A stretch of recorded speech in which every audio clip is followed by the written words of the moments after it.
thing, documenting how I do the rudder. So all I did was, the tray is already cut out, so all I did was hollow out a little section there for the foam and mounted the servo. So, and then I plugged it into my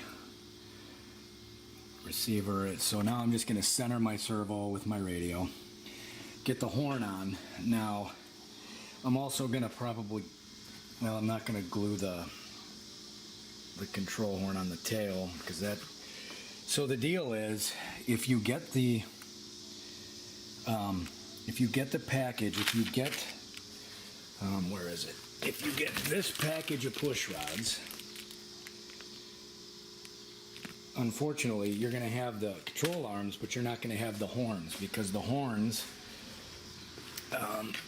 as you can see, so if we were to put this in, so there's already a little thing cut here,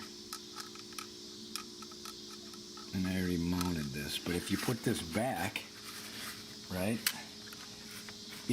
the rudder's going to mount right about there. What the hell is with the light here? Oh, there we go. Okay. So the rudder's going to mount right in there. But if you look, the control horn's going to be up here, so you're too short. So you have to get, if you're going to do the rudder, you have to get a longer push rod, which I do not have right now. So I'm just going to mount, I'm going to get my my gyro mounted back in there against the servo. That's going to be just like that, and then you know, I'll keep putting up stuff when I'm actually doing the adjustments and stuff. So just remember, you gotta get a longer push rod. I want to say it's 15 inches from where it's going to mount to a little past, so you'll have enough to put on there.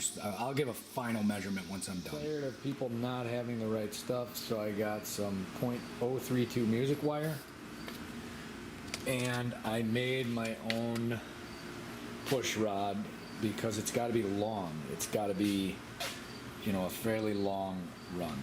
So I used .032. I used glue, epoxy, and shrink tube. You can kind of see there what I did, and that's going to be my push rod. And you can see it actually fits in really nice into the tube that's set there for it. So it comes out about there, and then we're gonna put it on. We're gonna glue everything on, cut the rudder. I'll show you how I do all of that. So stay tuned. First things first, I'm gonna use a straight edge and cut the rudder off. Exactly how I'm going to do that. I'm going to use a straight edge, probably right here. There's already a line there, so it should be pretty easy to do. And then I'm just going to cut down the rudder line, and it should be pretty easy. And I'll show you what it looks like when I'm done. Okay, rudder is cut. Next thing I'm going to do is mark a center line here to put my hinges, and mark a center line here. We also have to sand this. So what I'm going to do is I'm going to go get some sandpaper, and we're going to sand these. You got to sand a nice bevel on these, so when the rudder goes to turn, it can turn. So I'll show you that in a second. So I'm going to use 600 grit sandpaper. Use my table, make it nice and straight, and then we're just going to sand.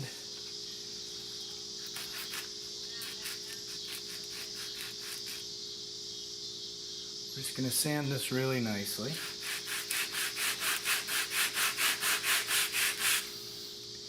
And make a nice chamfered end here, so that when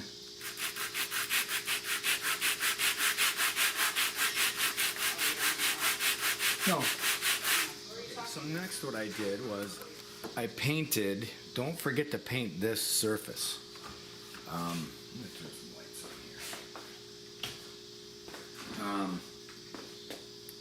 You want to make sure that this guy is painted, because if it's not, you'll see the white styrofoam there. And then I also, you'll see here on the rudder, and I chamfered it a little bit, so I sanded it. Now I'm going to mark the 3/32 holes for my hinges on both the plane and the rudder. With the hinges in there, you can kind of see right here, I'm just matching stuff up right now to make sure it's where I want it. And then once I get this rudder on, and it looks like it's going to be in a really good spot. It looks like it came out really well. We're going to see in a minute here once we get these hinges on. Yeah, I mean, it's looking pretty good. So it's looking decent. We just got to get the hinges in enough, and so where they're, and it's going to be just about perfect, I think. So once you get the hinges in, we got to glue them. Now, remember to put a little oil in here. If you don't put a little oil in there, your hinge ain't gonna move. So I'll show you what it looks like. I think I'm gonna hinge one side. I think I'm gonna glue one side and then let it cure for a little bit and then glue the other side. I think that's how I'm gonna do it. So stay tuned. There she is with the hinges glued in. I'm gonna let those set. I'm using 5-minute epoxy. So there you go. And then once those set, remember to put the oil on there so that they don't freeze together. You'll never move them again. Once that sets, I'm going to put the rudder on. We'll install the push rod, and that'll be it. That's done. It'll be ready to go. We'll see how it works. So there she is. All right, stay tuned. Rudder's on. Now, I cut a little slit in here for my control horn where this part sits. So I'm gonna throw this in, and I'm gonna glue this on probably right now. I just cut a little slit in there so it would sit nice and flush. Probably gonna glue it right there. And you see how the control horn faces forward. So yeah, so probably gonna glue her in right there. Gonna have her right there, and then I'll put the push rod in. I'll do a Z-bend on the push rod, and that's about it. And then I'm pretty much done. Really not that hard. Then I just gotta let all the glue sit, and it'll cure. But that's pretty much it. There is my push rod. I got a little Z-bend in there. I'm probably gonna clip that off. Once this dries, I'm probably gonna clip that little piece off and then fit it in there, and then we're done. So I took the whole process. That probably took about an hour. So not hard, but hopefully that helps. Just make sure you get the long enough push rod here. It's got to be 15 inches or more. 12 inches just doesn't work. It's got to be around 15 inches. Got my rudder done.